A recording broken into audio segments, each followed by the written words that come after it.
हमरा ना तो नचा के राख देलक। हां अहाँ कब कहने रहू जे यौ एकरा दुनू के त छोड़ हमरो नहीं चलू वहां संगे त नहीं के देखते नवकनिया छी आ नवकनिया जखन नवकनिया जकाँ रहतै तखन न की हेतै गेलै परसुए अपना साँझे भागि कऽ आगू आगू बहु गेलै आ पीछा पीछा काल्हि से गेल।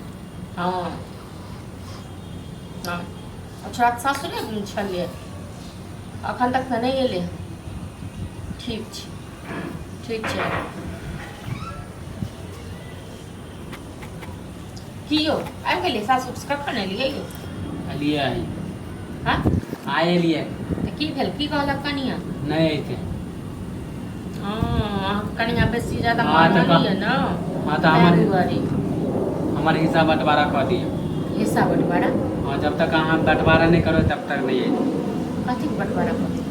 घर के जमीन के। कथी के साथ घर का जमीन के बंटवारा? अहाँ सबके नीक होय ना मानी झगड़ा करे में। आइ झगड़ा करे में तो बियाह नहीं होइ छै बाबू बियाह करा देलक लोग सब पानी हाँ तऽ बियाह तऽ करा देलियै हम डेली लड़े छलियै ना लड़े छलियै। सएह तऽ आ हिस्सा बखरा जे करै छियै आइ अहाँके बहू आयल आ सास ससुर हमके कान भरिए जे कहीं बाँटि देथिन। हाँ तऽ आइ अहाँ मतलब हिस्सा बखरा बंटवारा करबै सएह तऽ कहै छी। हाँ हमर कनिया कहलकै जब तक वो बंटवारा नहीं होते तब तक नहीं कथी के अहाँ के द्वारे नहीं रह कथी संग में के नहीं बंटवारा रह। हमरो नहीं शौक है कनिया के साथे रहै के बुझल न हम पटरी नहीं खाइ छै ना दोनों में। पटरी अपना बहू से पुछियो अपना बहू से पुछियो जे खाइ छै कि नहीं खाइ छै। हम कथी पूछी अपन बहू जे आयल से रहल सरिया कऽ। हाँ एगो देखियो अहीं के संगे संगे नेगरो बेटा के बियाह भेलै ओकर पुतोह केहन बढ़िया छै कतेक सास का ससुर का दिया हमर कनिया खराब खराब। अहाँ अहाँ नीक से रख देता रहते कि नहीं रहते। कनिया तो दूध के धुआ लियो जाओ रोज भोरे भोरे उठू आ चन्ना अमृत लग पीबू। नहीं अगर वह गलती करे छै त अहाँ संभाल दे तब ना। अहाँ कोना थे अहाँ तो लड़बे कर। कथी के संभालब से कहू न। डर नहीं घरवाली को।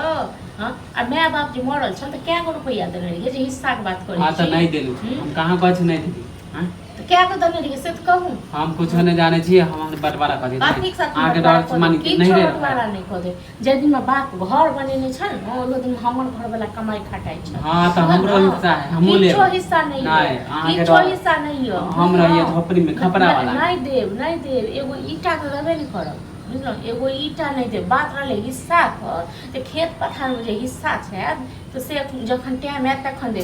आइ अहाँ के बियाह में 1 लाख रुपया कर्जा उठायल गेल छले मास्टर बात से दियो रुपया। हां कुछ नहीं जाने नहीं मिलत कुछ हमर हिस्सा कोनो हिस्सा नहीं मिलत आ गेला पर ढेर दे बुझलो न सास को अहाँ बड़ चालाक छी हम सब बुढ़बा छी बुझलो न नहीं अहाँ के डर से मारी कनी हमरा नहीं रह ता कहाँ सास ससुर जे कहैया जे पाठ पढ़बै छी पढ़बै से पढ़बै छी। हां त करबै ई ज्यादा दिन नहीं चले वाला ई ज्यादा दिन नहीं चलत अहाँ को नहीं अहाँ जे कहबै से बार में त नीक छी अहाँ के बात हम क्या हम अहाँ के बात हां त अहाँ के बात नहीं मानत त खराब छै ना। अब बहू एकटा चूल्हा का ल ले खोखैर क आ तकर पटपटिया दे। हां कुछ नहीं जाने छी हमर बंटवारा कर दियो दूगो ईटा वाला घर है एगो हम लेबै किछो के बंटवारा नहीं है बुझलो ना दगे पर मर जाओ ना आ बहू मर जाए अहाँ मर जाए त ससुर मर जाए कहियो न बंटवारा तो कहती अहाँ सोचे छे मानी जिंदगी भर हमार घर वाली नहीं रहे में रहे हैं नहीं या में रहे या नहीं रहे। हां तो नहीं बंटवारा करबे ना तो जाए हम लोग सब को हां तो कहियो न सेना में अहीं